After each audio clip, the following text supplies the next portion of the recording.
Assalamualaikum warahmatullahi wabarakatuh. Perkenalkan, nama saya Jansri Rejeki. Kali ini saya akan membahas tentang database manajemen sistem. Topik pembahasannya yaitu definisi DBMS, sejarah DBMS, fungsi-fungsi standar DBMS, dan contoh DBMS. Pertama, kita akan membahas definisi DBMS. DBMS atau Database Management System adalah sebuah sistem atau software yang dirancang untuk menghubungkan database dengan pengguna sehingga data dapat diolah dengan baik. DBMS memungkinkan pengguna untuk melakukan berbagai operasi terkait data, seperti penyimpanan, pengambilan, pembaruan, dan penghapusan data. Sejarah DBMS. Yang pertama itu tahun 1960. Charles Bateman merancang sistem DBMS pertama, yaitu teknologi yang digunakan model jaringan dan hierarki. Lalu pada tahun 1970, Code memperkenalkan Informasi Manajemen Sistem atau IBM. Kemudian tahun 1976, Peter Chen menciptakan dan mendefinisikan model Entity Relationship yang juga dikenal sebagai model ER. Lalu tahun 1980, model relasional menjadi komponen database yang diterima secara luas, seperti SQL standar dan distributed database. Lalu tahun 1985, DBMS berorientasi pada objek berkembang. Kemudian tahun 1990-an, penggabungan orientasi objek dalam DBMS relasional. Lalu 1991, Microsoft mengirimkan akses Microsoft, data DBMS pribadi dan yang menggantikan semua produk DBMS pribadi lainnya. Lalu tahun 1995, yaitu aplikasi database internet pertama. Kemudian yang terakhir pada tahun 1997, XML diterapkan pada pemrosesan database. Banyak vendor mulai mengintegrasikan XML ke dalam produk DBMS. Kemudian ada fungsi-fungsi DBMS. Yang pertama itu yaitu data storage, retrieval, and update. Yaitu sebuah DBMS memfasilitasi pengguna untuk menyimpan, memperoleh, dan mengubah di dalam basis data. Hal tersebut merupakan fungsi dasar dari sebuah DBMS.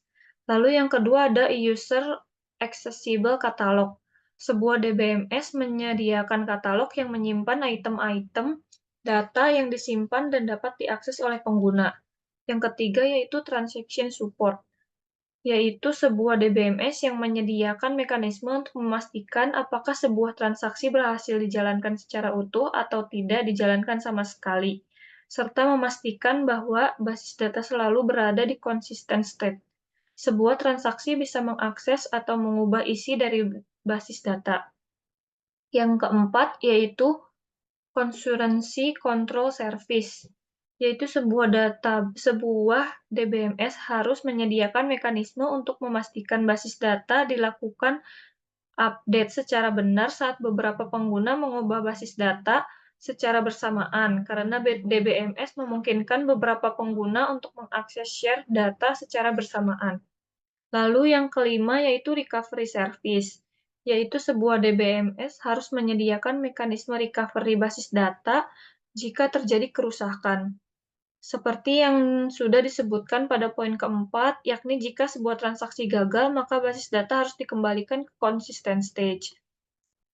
Kemudian yang keenam yaitu Authorization Service, yaitu DBMS menyediakan mekanisme agar hanya pengguna terotorisasi yang dapat mengakses basis data. Hal tersebut berkaitan dengan keamanan basis data dari pengguna yang tidak memiliki otorisasi mengakses basis data, baik yang disengaja maupun tidak. Selanjutnya yang ketujuh yaitu Support for Data Communication, yaitu database management system memiliki kemampuan berintegrasi dengan perangkat lunak untuk komunikasi. Karena pengguna dapat mengakses basis data secara langsung atau melalui jaringan. Yang kedelapan yaitu Integrity Service. DBMS memastikan baik data di dalam basis data maupun pengubahan data selalu memenuhi aturan. Integritas basis data berkaitan dengan kebenaran dan konsistensi dari data yang disimpan, di mana berkaitan dengan constraint yang merupakan aturan di dalam basis data yang tidak dilanggar. Yang kesembilan yaitu service to promote data independence, yaitu sebuah basis data memiliki fasilitas untuk mendukung independensi dari program terhadap struktur aktual dari basis data. Yang terakhir, yang ke-10 yaitu utility service, merupakan sebuah database management system, memiliki beberapa utility service untuk membantu administrator basis data dalam melakukan manajemen basis data secara efektif.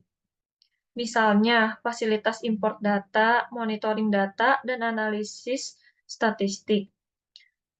Selanjutnya akan dibahas kelebihan dari DBMS. Yang pertama yaitu kepraktisan. Sistem yang dapat berbasis kertas akan menggunakan kertas yang sangat banyak untuk menyimpan informasi, sedangkan DBMS menggunakan media penyimpan sekunder yang berukuran kecil tetapi padat informasi. Yang kedua yaitu kecepatan. Mesin dapat mengambil atau mengubah data jauh lebih cepat daripada manusia. Kelebihan DBMS yang ketiga yaitu mengurangi kejenuhan. Orang cenderung menjadi bosan kalau melakukan tindakan-tindakan berulang yang menggunakan tangan, misalnya harus mengganti suatu informasi. Terakhir, kelebihan dari DBMS yaitu kekinian.